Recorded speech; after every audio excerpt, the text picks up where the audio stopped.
like Okigwe and Olo and Anambra, many parts of Igbo land, you have the migrants and you have the autochthones, the children of those who were the first people and who have not migrated from anywhere. The people who have no traditions of migrations from anywhere. People who are sons of the soil. The so-called seed people who claim to have sprung from the earth. In other words, these people's earliest ancestors were directly descended from the cavemen who were the very first to make the evolutionary leap from animals to humans, Homo. They have lived in their present location for hundreds of thousands of years. We can only imagine what this means for the study of human evolution and for Igbo studies. But the importance of Igbo land in world history does not end there. Because as our research revealed, Igbo language was also the first language of humanity, probably also arising from the fact that the much celebrated out of Africa phenomenon of Homo erectus, Homo sapiens, earliest migrations from the mother continent of Africa, was more of an out of Igbo land phenomenon because one language appears to have been spoken by the earliest inhabitants of all continents, and that language was Igbo language. As we shall demonstrate in the course of this lecture, Igbo was actually the language that Adam and his immediate family spoke. Igbo was the language of the first people who lived on earth, and Igbo was the mother of Semitic languages, Sumerian, Canaanite, Akkadian, and Hebrew, all of which are of the Semitic family, appear to have taken their root from Igbo language. Igbo was even spoken in Atlantis before the deluge of Noah, and in post-deluge times, Igbo was the language of reconstruction, the first global lingua franca. Ancient Nigerian mythologies all converge in one undeniable claim that after the deluge, a civilization of global importance sprang up in southeastern Nigeria. Made in Book 2 of the trilogy is that Eden was a West African location and that the first cavemen, the earliest hominids found anywhere on Earth, actually lived in Igbo land by 500,000 BC.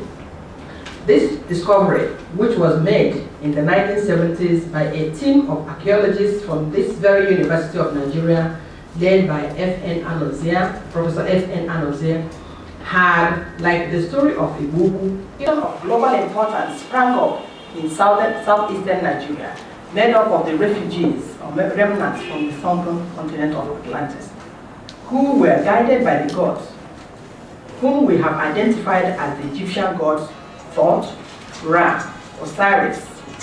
Osiris was, they were known in Nigeria, names of these gods from research, names of these gods reveal themselves as Eri for Thoth, Oduduwa for Ra, Obatala for Osiris, and so on and so forth.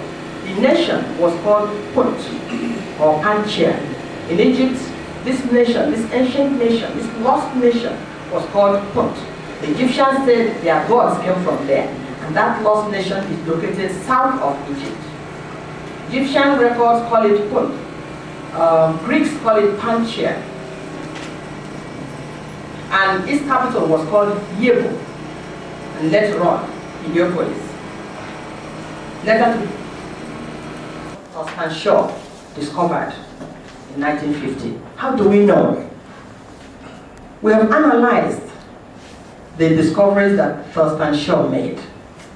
We've gone through the symbols and the inscriptions on the bronze and the pottery, and we find a lot of similarities and ties with Egyptian hieroglyphics, Sumerian proto-cuneiform.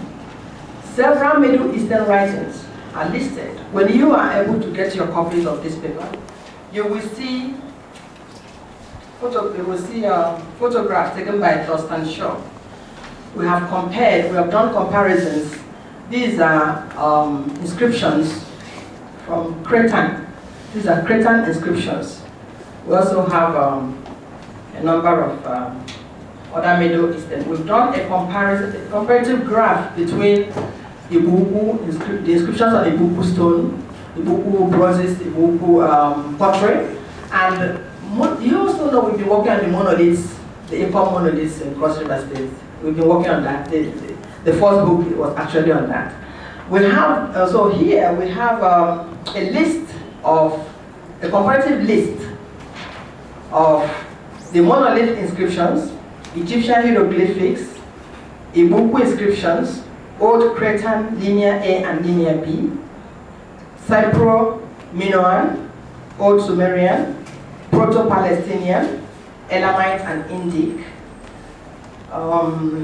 Hellenic, Cypriotic, Minoan, Proto-Sinaitic, Old Phoenician, Hittite. You will see by yourselves the relationships between Ibuku inscriptions and the inscriptions in Middle Eastern writing systems. Belonging to the time period of 2000 BC. First of all, Thurston Shaw dug only 3 pits in Ibuku, only 3 pits, and he discovered about 2,500 pieces of pottery. 3 pits. He discovered items that will fill an entire museum in 3 pits. Before Thurston Shaw went to Ibuku, Ibuku people had been doing their own digging. Ibuku is known as a place where you go to look for ancient artifacts. People used to come from northern Nigeria to buy up artifacts from Ibuku for generations. Shaw found bronze, he found pottery, intricate design, the most intricate designs ever found anywhere in Africa or anywhere in the world. No one in Ibuku knows who put those things there. That civilization is beyond human memory. In fact, there is a grave that Shaw dug up. The person who was buried in that grave was wearing a regalia made with beads, strung with beads. Shaw counted the beads. They number 111,000 beads. That is what the person was wearing. Where, in any part of the world, do you have anybody wearing a dress strung with 111,000 beads? And that person was wearing a crown, a metal crown. Here is the metal crown taken from Shaw's pictures. It's a tiara. It's a copper crescent crown, a tiara which queens of great importance wear. The fact that Ibuku is teeming with buried goods. Ibuku is teeming with buried goods.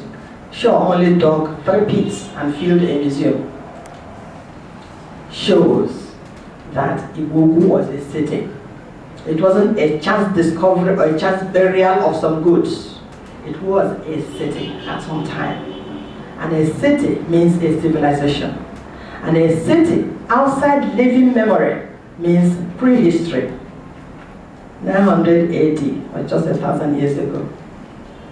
That was not prehistory. Now, we go back to Egypt. Where is that original Egypt of 10,000 BC where Osiris and Thoth and Isis lived and ruled the world from? Where is that civilization called Punt? Why has no one found it? The Egypt we study today was set up in 3100 BC by a man from West Africa whom the Egyptians called Menes. They said he was a man from sub-Saharan Africa, but no one knows where he comes from. As a matter of fact, once foreign researchers tell you they don't know, you know they're talking about Africa. No one wants to find that. Now, when you have a lost civilization, where do you start looking? You go to mythology. F.N. Anozia said in one of his works that mythology was very fundamental in their work.